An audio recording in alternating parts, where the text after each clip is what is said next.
Every year on July 11th, Daymarie Melendez and her family visit her 20-year-old daughter, Krystine, in a cemetery in southern Miami where she is buried.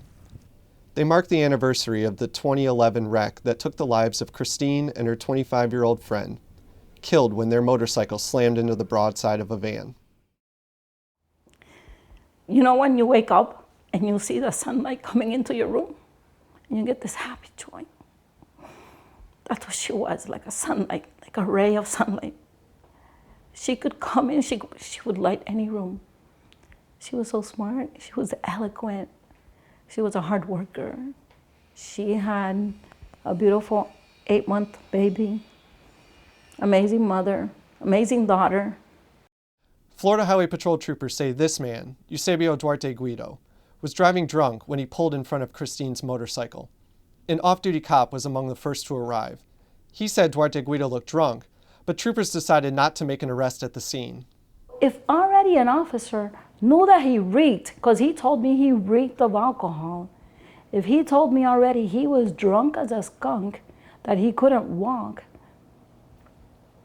why couldn't an arrest be made right then and there? In fact, troopers wouldn't decide to arrest Duarte Guido until 4 months later. By then, he was gone. In Florida, it's a common practice. A visibly intoxicated driver, suspected of causing a fatal crash, ID'd by witnesses as the person at fault, is free to leave. And they aren't arrested for months. And in some cases, once investigators are ready to make an arrest, the suspects can't be found. A Naples Daily News investigation finds today 45 suspects wanted in the deaths of 57 people are walking free, sidestepping any responsibility. The unfortunate reality is sometimes cases take time to evolve, take time to investigate. You know, we build a case to make an arrest.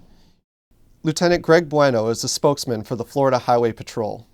He says the challenge lies in proving all the elements of DUI manslaughter, showing the driver was drunk, behind the wheel, and caused the fatal crash. It takes time, and if they don't do it right, they may not get another chance, if a defendant demands a speedy trial. You know, again, it's easy to say those things, but to be able to articulate that to beyond a reasonable doubt in a courtroom setting is a very high burden of proof. So it's justice delayed in the case of Carlos Lacayo, accused of slamming into 5 people on a Miami highway, killing them all. Troopers let him go for 6 months and couldn't find him later. The sister of one of the victims says she was told Lacayo legally boarded a plane to Nicaragua. It's also justice delayed in the case of Roman Sebastian SALDARRIAGA, let go after a Collier County crash in 2001 that killed 36-year-old Janelle Hale. SALDARRIAGA fled to Colombia, where the government denied his extradition. Today, SALDARRIAGA has a Facebook page, making regular posts. You know, I can't control the actions of that person. I would hope ethically that that person would answer to those charges, and we're certainly going to do everything that we can do as a police agency to locate that person so that they can, you know, be held accountable. In most cases, the suspects are located, but it can be a long, painful wait for families. Since 2005, about 150 DUI manslaughter suspects spent at least a year free before they face charges. In the meantime, the suspects are allowed to continue drinking alcohol and in many cases continue driving. They do it all without any court-ordered supervision. For 376 days, Jason Marshall remained a free man after a February 2011 crash in Broward County that killed 23-year-old Derek Arango. Marshall had a history of arrests, 7 arrests for driving on a suspended license, once for DUI. Still, Hollywood police let Marshall go free for months while they investigated and waited on test results. The wait was agonizing for the victim's family. To take a year to be arrested, that's insanity. Like, that's way too much time when you know that this person caused the accident. When you have a video, when you have, you know, witnesses and everything, a year is way too long. Way too long. Sometimes during the long wait, DUI manslaughter suspects go on to commit new crimes. The Daily News found 50 suspects who were arrested for new crimes in the time between their fatal crash and eventual DUI manslaughter arrest. The Florida Highway Patrol investigates about 2/3 of the state's fatal crashes. Policies clearly state investigations should be completed in no more than 90 days. but records show troopers routinely missed that deadline. Former trooper Scott Walter spent 25 years investigating fatal crashes in the Orlando area.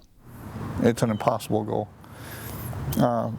Like I said, if you've got 8 or 10 cases holding, and you've got those same 30 days or 90 days to complete all those, it's an impossibility. I've had cases that have taken 2 years when I've sent blood off for DNA. Of the 150 cases that took at least a year to make an arrest, the majority were investigated by FHP. Walter also points to understaffing for the long delays. One of the problems that they've always had is the amount of manpower. And there's never been enough troopers, and they've been reducing that ever since I left the Highway Patrol. During a recent 5-year stretch, troopers spent at least a year investigating before deciding to arrest 32 suspects. Bueno says there are enough troopers handling the cases. The reality of it is, we have sufficient staff, and our investigators are highly trained, and they are motivated to seek justice for the family and to hold these drivers accountable. Walter retired in 2009. He said he rarely arrested suspects at the scene, afraid that he might not have time to finish the case if the defendant demanded a speedy trial. That was because as long as I was working traffic homicides, I was never caught up with the Highway Patrol until the day I retired. The delay in justice carries a toll. The anguish of families who can't understand why suspects are free to flee while their loved ones are gone for good. How could you take a life and hide and run? I think of him as a drunk because he showed it from his record, as someone that has no morals because he's hiding, as someone that needs to be locked up.